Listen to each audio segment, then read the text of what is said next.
Ayan. Menardo Guevara, former Justice Secretary and Solicitor General ni Digong, mga kababayan. Retired General Oscar Albayalde, former Philippine National Police Chief nung panahon ni Digong, mga kababayan. Ang tanong po sa kanila, were there human rights violation during Duterte's war on drugs? Mga kababayan, yan yung tanong sa kanila, no? Yung ibang DDS silent viewer lang, gwapong-gwapong Lord Smart. Mag-type kayo dyan.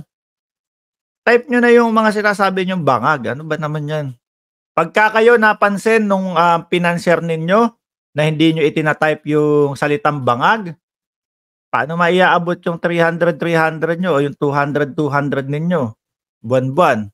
Mag-type kayo. Ano ba yung mga DDS naman ito? Ang hihinaan nyo naman. Ito, ang tanong sa kanila, mga kababayan, there were human rights violation during Duterte's war on drug. Ang sagot po ni Menardo Guevara, mga kababayan, na former Justice Secretary nung panahon ni PRRD, kung ang katanungan nyo po ay ganire, ganito. Kung ang katanungan nyo po ay, is it fact, kung meron ba katotohanan na merong human rights violation na may kinalaman sa laban kontra droga, I think ang sagot ko po dyan ay meron. Simple lang yun. Ano po? Mga DDS, simpleng sagot lang po yun. Ano? Wag niyo sabihin bayaran ni Marcos itong si Menardo Guevara. Diba? Ang tagal naging Solicitor General niya ni Pangulong Duterte. So kung yan pong mga tao na yan, mga bossing, naniniwala po na labag ang karapatang pantao nung panahon na iyon, sino po kayong nagsasabi na walang nalabag? Yan, mga dikit yan. Kay dating Pangulong Duterte. Honest kayong mga DDS na nagsasabing walang nalabag. Di ba? Sabi ni PW Discarte, tig 150 kada comment ng ang mahal naman nun. Tapos i-retype lang nila yung bangag. Di ba? So, retired General Albayalde naman po, mga bossing. Even in the past, hindi lang po nung panahon ni dating Presidente Duterte. Ibig sabihin, mga bossing, sinasabi niya dito, kahit nung mga panahon na nauna, meron na din. No? Hindi lang nung panahon ni dating Duterte. So sa madaling salita, mga kababayan, yung mga nauna meron. Kaya Duterte, meron pa din. Simple po, mga kababayan, di ba? Simple po. Ito, napakadali na pong explanation nito, mga bossing, ha? Napakadaling explanation na nito, mga kababayan. Meron at meron at meron. Even in the past, there were alleged human rights violation. Paano yan, mga boss? Ano po? Siguro kaya sabi ni Pulong, imbestigahan natin lahat. So, umpisa muna natin doon sa past 25 years bago dumating sa bago. Unahin na natin yung bago, fresh pa lang. Di ba? Fresh na fresh pa lang. Paano po yan, mga kababayan? Mga boss, Chief Amo, sir. Ayan, no? Sila na po ang nagsasabi, mga kababayan. Kung kayo na nagsasabi na walang ganyang mga nangyari nung Pangulong Duterte ang nakaupo, nasan ba kayo nun? Nasa bahay ninyo. Etong dalawa, nasaan? Nandun mismo, aktual. Diba? Aktual. Paano yan? Itong mga to, mga kababayan, posible, hindi kaya si Albayalde, talong lang, ito patanong ha, bigla lang pumasok sa utak ko. Diba, mga kababayan? Tanong lang po, hindi kaya si Albayalde yung malungkot si Bato de la Rosa, no? Na ano daw po, ngayon nakikipaglaban po, laban sa kanila. mga bossing.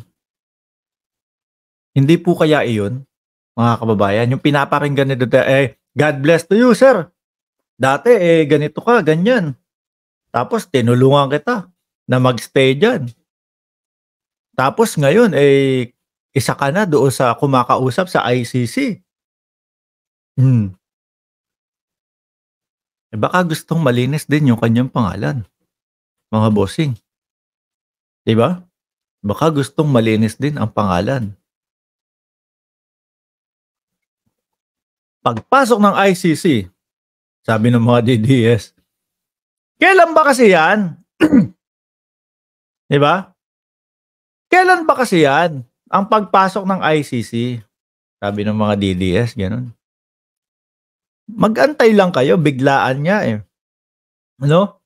Biglaan. Tingnan nyo, hindi nyo na masyadong nakikita si dating Pangulong Duterte na lumalabas yung mga press-con. Medyo na less na, no? Ang mga nag-press-con na lang si Baste Duterte na mag-iintay ka ng 10 to 15 seconds bago magsalita. Pinaprocess pa yung isasagot. Samantalang yung mga katanungan, press-con ha? Press-con. Tapos ang nakita ko lang yata o narinig ko lang na nandun na press. Yun yung nakita ko lang, ano? Hindi ko sinasabing wala yung ibang press o wala. Pero parang ang press doon SMNI lang. 'Di ba? Sila lang. Matatanggalan pa ng prangkisa. Si dating Pangulong Duterte, na less na yung press con niya. Parang ayaw na din malukit kung nasaan siya. Mga kababayan. Ito po, malamang sa alamang, papatong, dadagdag, ito doon sa kaalaman ng ICC. Mga bossing. Sabi ni Just May, Papa Mark, napaka-unfair nga ni Duterte kasi hindi siya nagpakita ng SALN niya from 6 years. Ang gusto kasi, yung mga Duterte, mga followers naman, di na yan, karapatan ni Pangulong Duterte na wag ipakita yung kanyang SALN. Tapos pag nagmura si PRRD, PI ninyo! Duterte! Duterte! Makita nyo po, mga kababayan, pag nakarinig sila ng mura, sigaw ng Duterte, no? Pag nakarinig sila ng mga kasinungalingan, yung walang maipakita ka sa kanilang ebidensya, Duterte! Duterte! Tayo po dito, mga bossing, pag sinabing, ganito yung ginawa ni PBBM, ipakita mo nga sa akin yung ganito, ganyan. Inuusisa pa din po natin, mga bossing. Sila, makarinig lang po ng bangag ang ating presidente, Duterte! Duterte! Wala nang pag-uusisa. PRRD, nasan po ba yung yung inyong patunay? 'Di ba? Ngiwi. Kung magsalita ngiwi, yun na yun. Naawa ako bigla sa mga may stroke, mga kababayan. Kapag po pala, syempre yung mga kababayan natin, mga kaibigan natin, na mga na-stroke, mga bossing, syempre 'di ba, hindi pantay po dahil hindi gumagalaw yung kabila. Ibig sabihin po pala para sa mga DDS, yung mga na-stroke, bangag din, mga bossing. Tingnan nyo yun. Kahit wala pong patunay, basta sinabi ni PRRD, okay na yan, totoo na yan. Ano patunay mo? Nabangag si PBBM. Tingnan mo na lang yung mukha, ang ngiwi. Naloko na.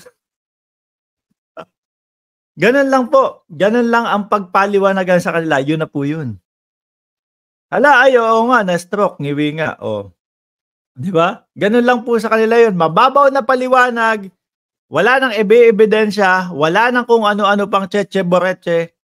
Basta pagka ngiwi, kunyari, na-picturean. Nakaganon. Di ba? Habang nagsasalita. Na-picturean, nakaganon. Yun na yun sa kanila. Kasi yun lang po ang arok ng utak nila. Pag linaniman pa yung paliwanag, wala na, hindi na abot yan. Sabi ni Daisy Cruz, pang 494 like po ako. Diba? Sabi ni Ace and Rock, tignan nyo yung nangyari sa mukha ni Digong, niwi. Si Congressman Bosita, may mannerism. O sasabihin din nila, si kumpare po natin buo 'yan, 'no? Si Congressman Busita. May mannerism siya, napapansin ko yung medyo gumaganon-ganon, parang napipikit-pikit yung mata minsan. 'Di po ba? So dumako tayo dito. Diinan na natin talagang ICC.